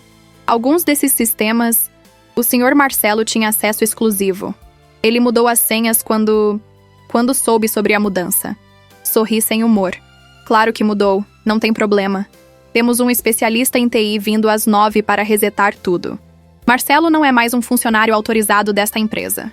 Passei a hora seguinte ao telefone com a equipe de auditoria que havia contratado, revisando os próximos passos. Depois, uma videoconferência com o Dr. Zimmermann, na Suíça, sobre a estrutura legal de tudo. Às 9 em ponto, um jovem técnico de TI chegou com equipamento para resetar os sistemas.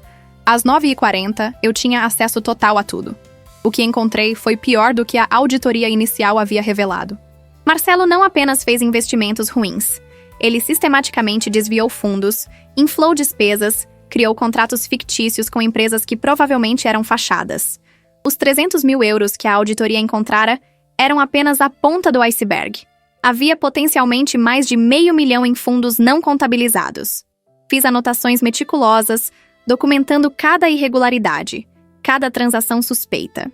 Isso iria para investigadores forenses eventualmente, mas primeiro, eu precisava estabilizar a empresa. Não havia sentido em expor crimes se não havia mais empresa para salvar.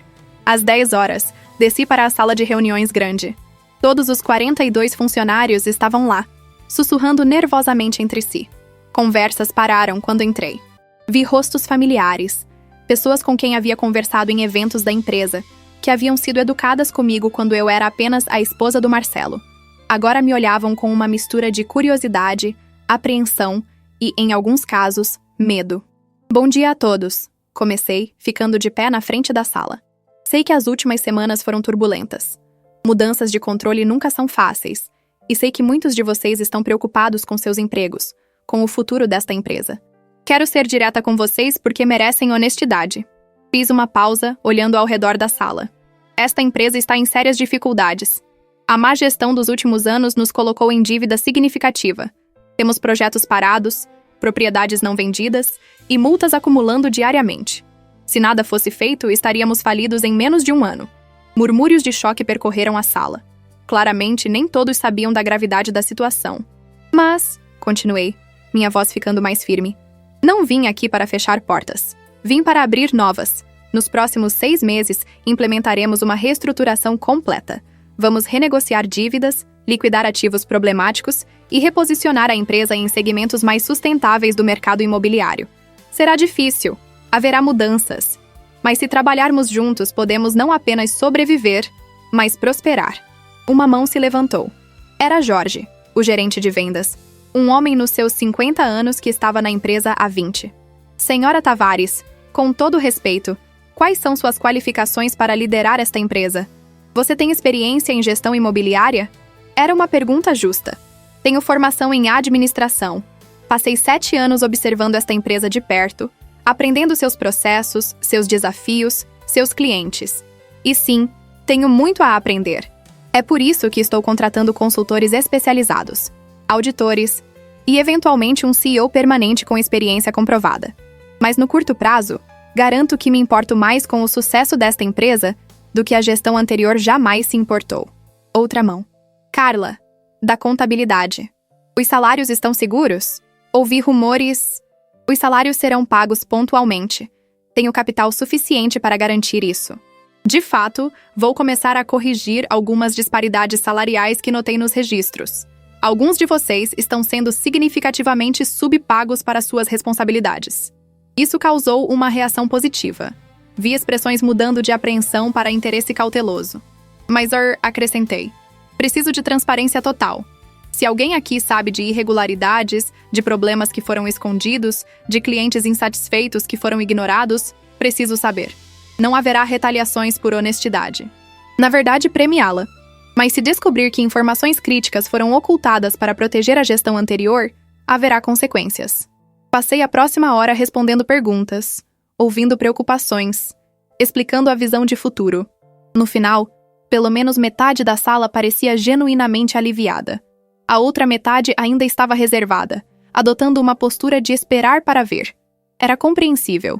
Depois da reunião, chamei os gerentes de departamento individualmente para reuniões 1 a 1. Jorge, o gerente de vendas, foi o primeiro. Seja honesto comigo, Jorge, disse assim que fechamos a porta do meu escritório. Qual é a real situação da carteira de vendas? Ele suspirou, como se tivesse estado segurando isso por muito tempo. Terrível! Das 23 propriedades que temos listadas, apenas 3 têm interesse real de compradores. O resto está sobrevalorizado, em localizações problemáticas ou com questões legais não resolvidas. Marcelo, o senhor Ferreira, ele não ouvia quando eu dizia que os preços estavam irrealistas. Ele insistia que éramos uma marca premium e podíamos cobrar premium. E o projeto de Cascais? Um desastre. Compramos o terreno sem fazer a devida diligência ambiental adequada. Descobrimos depois que era um antigo depósito químico. A remediação vai custar o dobro do que o terreno vale. Tentei alertá-lo, mas ele disse que eu estava sendo pessimista demais. Fiz anotações. Ok, aqui está o que vamos fazer. Primeiro, reavaliar todas as propriedades honestamente. Preços de mercado real, não preços de fantasia. Segundo, o projeto de Cascais será cortado. Vamos vender o terreno com desconto para quem estiver disposto a lidar com a remediação. Melhor perder dinheiro agora do que sangrar 50 mil por mês indefinidamente. Terceiro, você tem autoridade para negociar descontos de até 20% em qualquer propriedade para fechar vendas rápidas e gerar fluxo de caixa. Concordo? Jorge me olhou com surpresa e algo que parecia gratidão. Você realmente quer consertar isso? Quero salvar esta empresa. E não posso fazer isso sozinha. Preciso que pessoas como você, que conhecem o negócio de verdade, se sintam empoderadas para fazer o trabalho certo. As reuniões continuaram ao longo do dia. Marta, da contabilidade, revelou que havia sido pressionada a ajustar números em relatórios trimestrais. Pedro, do jurídico, tinha uma lista de contratos problemáticos que Marcelo assinou sem revisão adequada. Sofia, de marketing, tinha estratégias que foram repetidamente rejeitadas por serem muito modernas. Em cada reunião, ouvi atentamente, fiz anotações e dei às pessoas autoridade que nunca tiveram antes. Você é a especialista, eu dizia. Diga-me o que precisa para fazer seu trabalho corretamente. Às 7 da noite, quando o último funcionário finalmente saiu, fiquei sozinha no escritório, cercada por pilhas de documentos, anotações, planos. Minha cabeça doía. Meus olhos ardiam de olhar para telas de computador o dia todo. Mas também sentia uma estranha satisfação. Eu estava fazendo algo real, algo que importava. Meu telefone tocou. Ricardo. Como foi o primeiro dia como capitão do navio? Exaustivo, esclarecedor. O navio está em pior estado do que pensávamos, mas a tripulação é boa. Eles só precisavam de liderança real. Ótimo. Tenho novidades. Marcelo contratou um advogado diferente, um conhecido por táticas agressivas. Estão preparando um processo alegando que você usou influência indevida durante o casamento para obter informações privilegiadas. Isso é ridículo. Temos o acordo de divórcio onde ele explicitamente me separou de todos os ativos da empresa. Eu sei. E eles sabem que sabemos. É uma tática de pressão. Querem te forçar a um acordo. Talvez comprar as ações de volta por um preço mais alto. Ou apenas causar problemas e drenagem legal. Então que processem. Temos documentação sólida. E, francamente, estou ocupada demais salvando a empresa dele para me preocupar com birras legais. Ricardo riu. Você está se tornando uma verdadeira executiva. Fria, focada, implacável. Apenas realista. A empresa sangrando 200 mil euros por mês é uma ameaça real. Marcelo fazendo ameaças vazias é ruído de fundo. Nas semanas seguintes, estabeleci uma rotina. Chegava às 7, saía às 8 da noite. Fins de semana eram passados revisando contratos, encontrando-se com consultores, aprendendo os detalhes intrincados do mercado imobiliário português. Era exaustivo, mas também educativo. A primeira grande vitória veio 3 semanas depois, quando consegui vender o terreno de Cascais. Não pelo preço que pagamos, mas por 60% do valor, livre de toda a responsabilidade ambiental futura. Isso parou a sangria de 50 mil mensais em multas e liberou capital para projetos mais promissores. A segunda vitória veio quando renegociei os termos da dívida principal com o banco. Usando minha própria reputação financeira e a promessa de injeção de capital, consegui estender o prazo de pagamento de 18 meses para 5 anos e reduzir a taxa de juros de 8% para 5,5%. Isso salvou a empresa 30 mil euros por mês só em juros. Pequenas vitórias se acumulavam. Uma propriedade no Algarve finalmente vendeu depois que baixamos o preço para níveis realistas. Um cliente corporativo assinou um contrato para a gestão de propriedades comerciais. Nosso primeiro novo negócio em 18 meses. A equipe de vendas, energizada pela nova autoridade e recursos, começou a trazer leads reais. Mas nem tudo foi suave. 2 gerentes veteranos, leais a Marcelo, pediram demissão nas primeiras semanas, não conseguindo se adaptar à nova liderança. Um cliente importante, amigo pessoal de Alberto, retirou seu negócio em protesto. E a mídia comercial começou a publicar artigos especulativos sobre a dramática mudança na tradicional imobiliária Ferreira. A pior crise veio no segundo mês. Um jornal de negócios publicou um artigo com o título De Garçonete a CEO. A controversa tomada de poder na Ferreira em Associados. O artigo não era totalmente negativo, mas enfatizava minha falta de experiência, o divórcio dramático, e insinuava que havia algo suspeito sobre como obtive capital para a compra. Fontes próximas à família Ferreira alegam que a senhora Tavares se aproveitou de informação privilegiada durante seu casamento para executar uma tomada de controle hostil. O artigo citava: Enquanto isso, a empresa enfrenta dívidas reportadas na faixa de dezenas de milhões de euros, levantando questões sobre sua viabilidade a longo prazo. Sentei-me em meu escritório, lendo e relendo o artigo. Minha primeira reação foi raiva. Marcelo, ou seus pais, claramente plantaram essa história. Era uma tentativa de minar minha credibilidade antes que eu pudesse estabelecer um histórico real. Ricardo ligou minutos depois. Viu o artigo? Vi. Precisamos de uma resposta. Talvez uma entrevista esclarecendo os fatos, ou uma declaração oficial. Pensei sobre isso. Não. Não vamos responder com palavras. Vamos responder com resultados. Deixe-os especular. Deixe-os duvidar. Em 6 meses, quando a empresa estiver de volta aos lucros, com dívidas sob controle e uma reputação renovada, essas reportagens vão parecer tolas. Isso é arriscado. No clima atual, narrativas importam tanto quanto fatos. Então vamos criar uma narrativa melhor. Mas através de ações, não de relações públicas. Confie em mim. Ele suspirou. Você é a chefe. Na verdade, o artigo teve um efeito não intencional. Vários clientes que haviam sido maltratados pela gestão anterior entraram em contato. Vi que há nova administração, um e-mail dizia. Talvez agora vocês realmente resolvam os problemas que venho reportando há 1 ano. Era uma oportunidade de recuperar relações deterioradas. Pessoalmente, passei tempo com cada um desses clientes, ouvindo suas queixas, algumas vezes oferecendo compensação ou descontos, sempre garantindo que desta vez seria diferente. Funcionou. De 7 clientes alienados, recuperamos 5. Os outros 2 estavam tão queimados que nenhuma promessa seria suficiente, e isso era justo. No 3º mês, comecei a ver os primeiros resultados tangíveis. O fluxo de caixa negativo foi reduzido de 200 mil mensais para 80 mil. Ainda não era lucrativo, mas a trajetória estava correta. A equipe estava mais energizada, propondo ideias, tomando iniciativas. Havia uma sensação de possibilidade que não existia antes. Foi então que recebi uma visita inesperada. Beatriz Ferreira apareceu no escritório sem aviso pedindo para falar comigo. Paula me avisou nervosamente pelo interfone. A senhora Ferreira está aqui. Beatriz Ferreira. Ela quer vê-la.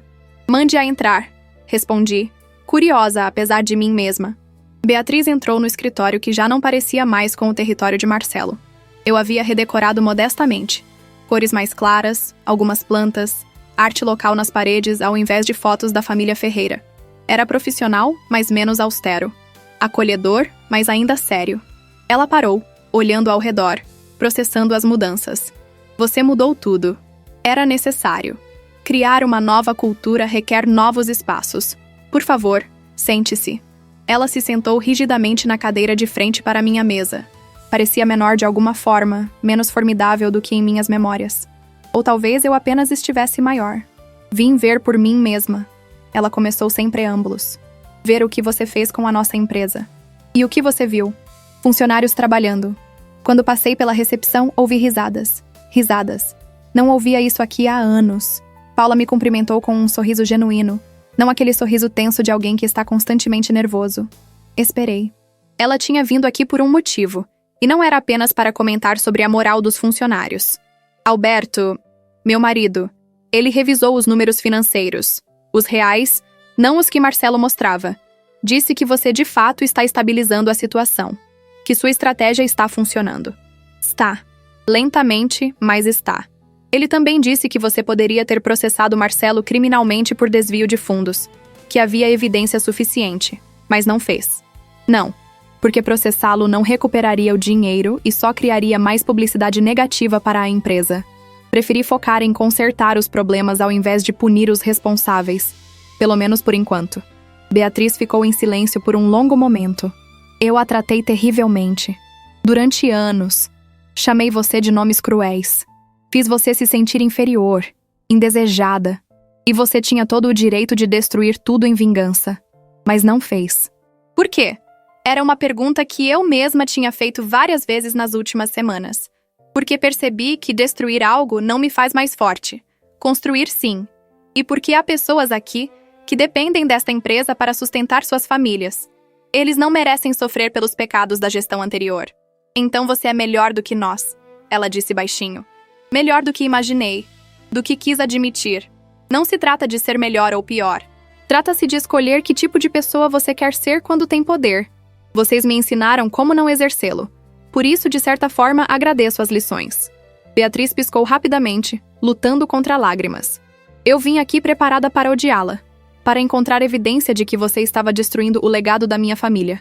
Mas o que vejo é alguém trabalhando mais duro do que meu filho jamais trabalhou para salvar algo que nem mesmo é realmente seu.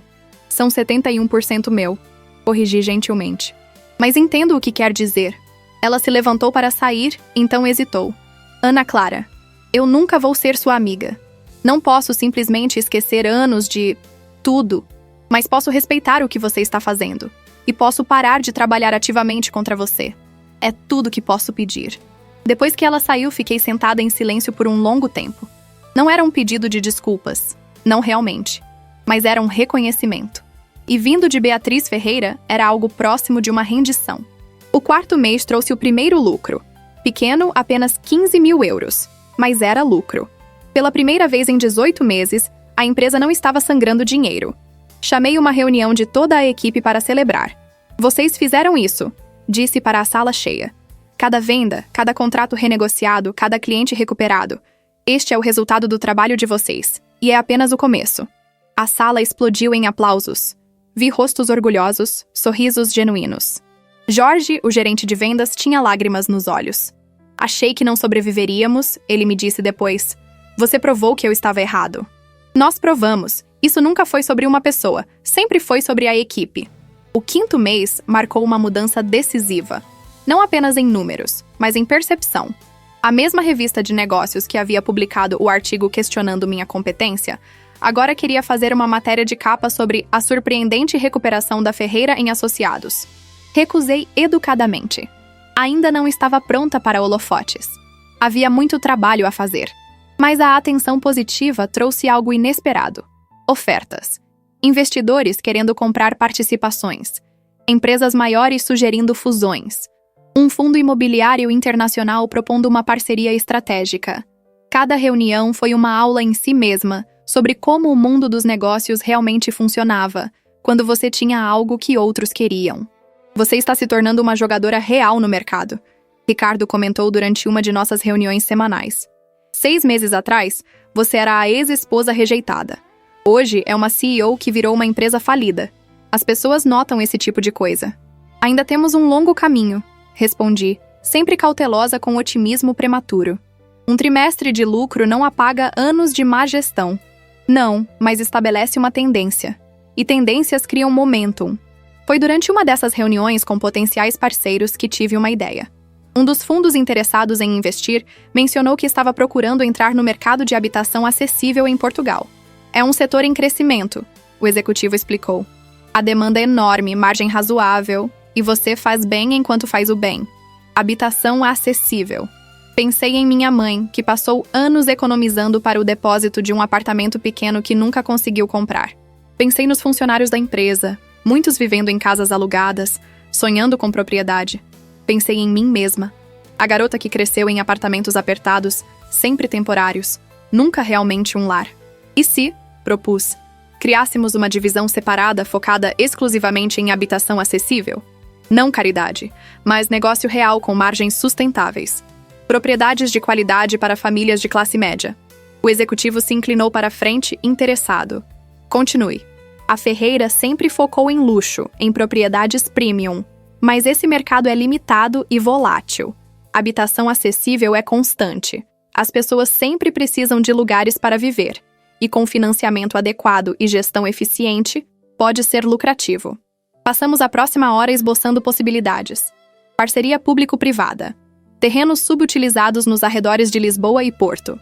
Construção eficiente, mas não barata. Unidades que famílias reais poderiam comprar com salários reais. Quando saíram, Ricardo estava sorrindo. Você sabe que está basicamente propondo desfazer tudo que a marca Ferreira representava por 3 gerações? Estou propondo evolução. Luxo é bom, mas não é sustentável como única estratégia. Diversificação é a chave para a longevidade. E aposto que também há um pouco de satisfação em usar o nome Ferreira, que sempre foi sobre exclusividade e elitismo, para tornar propriedade acessível para pessoas como você costumava ser. Sorri. Talvez um pouco. No 6º mês, chegou o momento que estava simultaneamente aguardando e temendo. Era hora de contratar um CEO permanente e fazer a transição do controle operacional diário. Eu havia prometido 6 meses, e embora essa empresa ainda precisasse de muito trabalho, estava estável o suficiente para uma liderança de longo prazo. Através de headhunters especializados, entrevistei 12 candidatos. Todos com credenciais impressionantes, décadas de experiência, históricos comprovados. Mas havia algo mecânico em muitos deles. Viam a posição como apenas outro degrau na carreira, outro logotipo para adicionar ao currículo. Então conheci Lúcia Mendes. 48 anos, 25 anos de experiência em imobiliário, a maioria em gestão de nível médio porque, como ela explicou francamente, mulheres no setor imobiliário português atingem um teto. Não importa quão boas sejamos, os CEOs sempre foram homens, sempre da família, sempre já escolhidos desde o nascimento. Essa é uma visão cínica, observei. É uma visão realista.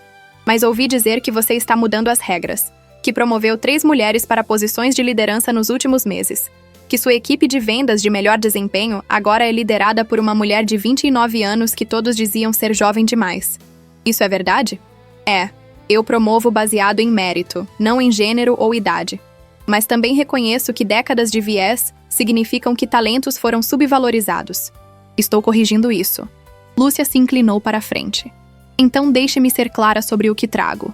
Não tenho o pedigree das grandes escolas de negócios que alguns dos seus outros candidatos têm, mas tenho algo que eles não têm: fome, paixão e um entendimento profundo de como é trabalhar para provar seu valor todos os dias porque ninguém assume automaticamente que você é competente.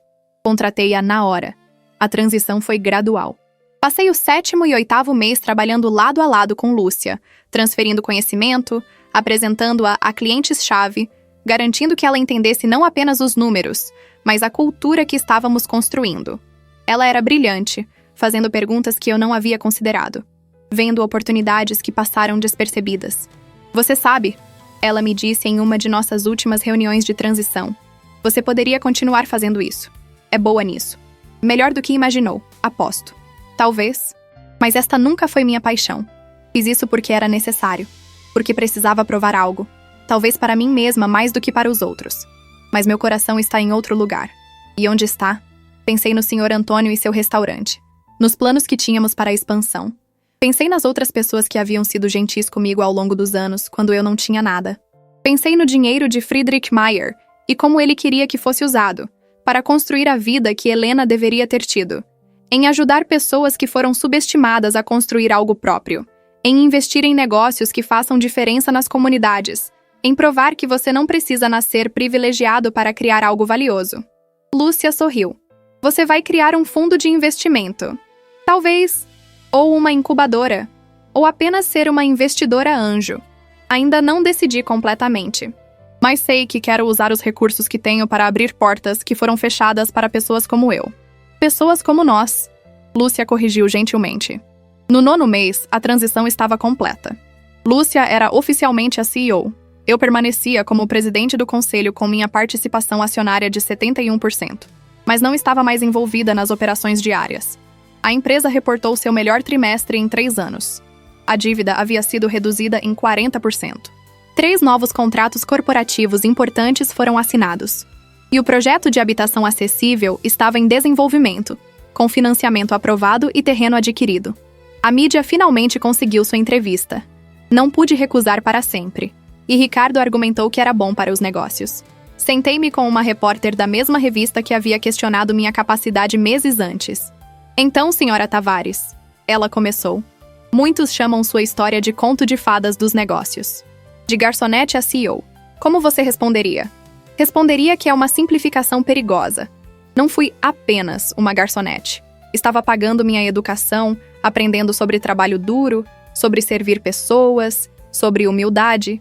Essas não são experiências menos valiosas do que crescer em salas de reunião. E ser CEO não foi um prêmio ou sorte, foi resultado de planejamento cuidadoso, capital estrategicamente aplicado e muito trabalho. Alguns dizem que você se vingou de seu ex-marido. Alguns diriam isso. Eu diria que resgatei uma empresa que estava sendo mal gerida. Se meu relacionamento pessoal com a gestão anterior criou motivação adicional, isso é secundário aos resultados. A empresa está mais saudável, os funcionários estão mais seguros, os acionistas estão obtendo melhores retornos. Essas são as métricas que importam. Qual conselho você daria para outras mulheres que se encontram em situações similares? Subestimadas, subvalorizadas? Pensei cuidadosamente antes de responder. Primeiro, documente tudo. Conhecimento é poder e informação é conhecimento. Segundo, construa sua própria segurança financeira, mesmo que lentamente. Dependência financeira é dependência de verdade. Terceiro, nunca internalize como outros o veem. Eles podem chamá-la de garçonete como se fosse um insulto. Você sabe que é uma sobrevivente, uma trabalhadora, uma estudante da natureza humana. Quarto, quando você finalmente tiver poder, use-o sabiamente. Não para vingança, mas para construção. E pessoalmente, você encontrou a paz após tudo o que aconteceu? Encontrei algo melhor que paz. Encontrei propósito. A entrevista foi publicada e se tornou viral em círculos empresariais portugueses. Recebi dezenas de mensagens de mulheres compartilhando suas próprias histórias de serem subestimadas, agradecendo por criar um modelo diferente de sucesso. Algumas eram dolorosas de ler. Tantas versões da mesma história: talento ignorado, potencial desperdiçado, dignidade negada. Comecei a responder pessoalmente quando podia, oferecendo conselho, fazendo conexões, às vezes até investindo em ideias promissoras. Uma jovem empreendedora com um plano de negócio brilhante, mas sem acesso a capital. Uma arquiteta talentosa bloqueada em uma empresa que nunca a promoveria. Uma chefe que sonhava em abrir seu próprio restaurante, mas nenhum banco a levava a sério. Foi assim que nasceu a Fundação Helena, nomeada em homenagem à minha avó, financiada pela herança de Friedrich Mayer, dedicada a apoiar mulheres empreendedoras de origens não tradicionais. Não caridade, mas investimento real com expectativas reais. Acreditava que dignidade vinha de oportunidade, não de esmola. Um ano após aquela reunião humilhante no cartório, fiz outra reunião. Desta vez, eu que convoquei. No mesmo cartório, com o mesmo tabelião. Mas as pessoas sentadas ao redor da mesa eram diferentes. Alberto e Beatriz Ferreira estavam lá. Lúcia Mendes, a CEO. Ricardo, meu advogado. E Dr. Zimmermann, que havia voado especialmente da Suíça para este encontro. Obrigada por virem, comecei. Sei que alguns de vocês estão curiosos sobre por que pedi esta reunião. Alberto, que havia envelhecido consideravelmente, mas parecia mais leve de alguma forma, assentiu. Você está vendendo suas ações? Indo embora completamente? Não exatamente. Estou reestruturando minha participação. Vou transferir 10% das minhas ações para um trust controlado pelos funcionários da empresa. Eles mereceram isso. Salvaram a empresa tanto quanto eu. Murmúrios de surpresa. Isso era praticamente inédito no mundo corporativo português tradicional. Outros 5% serão doados para a Fundação Helena, que usará os dividendos para financiar empreendedorismo feminino. Isso me deixa com 56%. Ainda controle majoritário, mas distribuindo o sucesso com aqueles que contribuíram. Por quê? Beatriz perguntou, genuinamente confusa. Por que diluir seu próprio poder? Porque aprendi que poder concentrado demais leva a erros. Marcelo tinha muito poder sem responsabilidade suficiente. Estou criando um sistema com mais controles, mais vozes, mais perspectivas. É melhor para a empresa a longo prazo. Então me virei para Alberto e Beatriz. Mas há outra razão pela qual os convoquei aqui. Vocês têm 29% da empresa. Se quiserem vender, darei a vocês a primeira opção. Preço justo de mercado, pagamento imediato. Eles se entreolharam. Alberto falou. Por que acha que queremos vender? Porque esta empresa não é mais o que era quando vocês a construíram. Tem nova liderança, nova direção, novos valores. Pensei que talvez quisessem sair com dignidade ao invés de permanecer como acionistas passivos de algo que não controlam mais. Alberto ficou em silêncio por um longo momento. Então disse algo que não esperava. Você está certa. A empresa não é mais o que era. É melhor, mais saudável, mais sustentável, mais ética. Você fez em um ano o que não conseguimos fazer em décadas. Criar algo que pode realmente durar além de uma geração. Então você quer vender? Não. Quero ficar. Quero ser parte do que você está construindo, mas não como acionista silencioso. Gostaria de oferecer minha experiência, se você a quiser. Consultoria, mentoria, conexões na indústria, sem salário, apenas a satisfação de ver meu legado familiar em boas mãos. Olhei para Beatriz. Ela assentiu lentamente. Eu também. Não sou boa em admitir erros, mas estava errada sobre você. Completamente, terrivelmente errada. Se me permitir, gostaria de corrigir isso. Senti emoção inesperada subindo em minha garganta. Isso era mais do que nunca imaginei possível. Ficarei honrada em ter suas contribuições. A experiência de vocês é valiosa. Apenas, preciso que entendam que as coisas serão feitas de forma diferente daqui para frente. Entendemos, Alberto disse firmemente. E concordamos. A velha maneira quase destruiu tudo. A nova maneira está funcionando. O tabelião, que havia testemunhado tanto a humilhação original quanto esta reconciliação, sorriu discretamente enquanto preparava a documentação para a reestruturação acionária. Depois que os documentos foram assinados e todos saíram, fiquei sozinha com o Dr. Zimmermann. Herr Meyer ficaria orgulhoso, ele disse. Você usou a herança dele exatamente como ele esperava, para criar oportunidade onde havia injustiça. Espero que sim. E espero que ele e Helena, onde quer que estejam, tenham finalmente encontrado a paz que não conseguiram ter em vida. Acredito que sim. Através de você, o amor deles criou algo belo. Saí do cartório para uma Lisboa dourada pelo sol do final da tarde. Um ano atrás, eu havia caminhado pelas mesmas ruas despedaçada, humilhada, mas secretamente tramando. Hoje caminhava livre, não da raiva ou da mágoa. Essas coisas levam tempo. Mas livre da necessidade de provar meu valor para qualquer um além de mim mesma. Meu telefone tocou. Senhor Antônio. Ana Clara, ótimas notícias. A segunda localização do restaurante abriu hoje e já está lotada. E um crítico gastronômico importante apareceu sem aviso. Acho que gostou. Sorri, sentindo uma felicidade genuína que não tinha nada a ver com triunfar sobre inimigos ou provar pontos. Isso é maravilhoso, senhor. Antônio, parabenizo você e Maria. Não, minha filha, parabenizo você. Sem sua fé em um velho restaurador teimoso, nada disso seria possível. Depois que desliguei, continuei caminhando sem destino particular. Passei pela mouraria, onde o restaurante original de Sr. Antônio ainda servia suas receitas tradicionais para uma clientela local leal. Passei pela faculdade onde estudei, trabalhando turnos duplos para pagar cada crédito. Passei pelo prédio onde meu pai trabalhou como porteiro durante 40 anos. Cada lugar uma lembrança. Cada lembrança uma lição. Sobre trabalho, sobre dignidade, sobre resiliência. Meus pais me deram isso mesmo sem riqueza. Helena me deu isso através de Friedrich, mesmo depois de morta. E os Ferreira, ironicamente, me deram isso através de suas rejeições. Cheguei finalmente ao Tejo, sentando em um banco de frente para a água. O rio fluía impassível, como sempre fluiu, indiferente aos dramas humanos que se desenrolavam às suas margens. Mas, de alguma forma, isso era reconfortante. Lembrava-me que nossas histórias individuais, por mais intensas que pareçam no momento, são apenas pequenas ondulações na vastidão do tempo. Pensei em Marcelo, que havia se mudado para o Porto, supostamente trabalhando em consultoria, mas provavelmente vivendo de suas ações restantes da empresa e do dinheiro da família. Camila o deixou 6 meses após o divórcio, quando ficou claro que o estilo de vida luxuoso que ela esperava não se materializaria. Ouvi dizer que ele estava amargo, culpando a todos exceto a si mesmo. Senti pena dele, genuinamente. Não porque ele merecia minha simpatia, mas porque viver preso em ressentimento é sua própria prisão. Pensei na garota que fui, servindo mesas e sonhando com algo mais, sem saber que mais viria de uma forma tão inesperada. Se pudesse voltar e dizer algo àquela garota, diria: cada humilhação está te tornando mais forte. Cada não está te preparando para o sim que realmente importa. Continue trabalhando. Continue aprendendo. Continue acreditando que você vale mais do que como te tratam. Meu telefone vibrou novamente. Uma notificação da Fundação Helena. Nossa 10ª beneficiária havia acabado de fechar um contrato importante.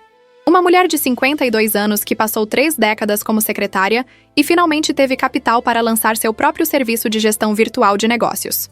Eu não teria conseguido sem você. Sua mensagem dizia: você não apenas me deu dinheiro, você me deu permissão para sonhar novamente. Essas mensagens vinham regularmente agora. Cada uma um lembrete de que a verdadeira vitória não foi tomar a empresa dos Ferreira. Foi usar os recursos ganhos para amplificar vozes que, como a minha, foram silenciadas por muito tempo. O sol começou a se pôr, pintando o tejo em tons de laranja e rosa. Levantei-me pronta para ir para casa.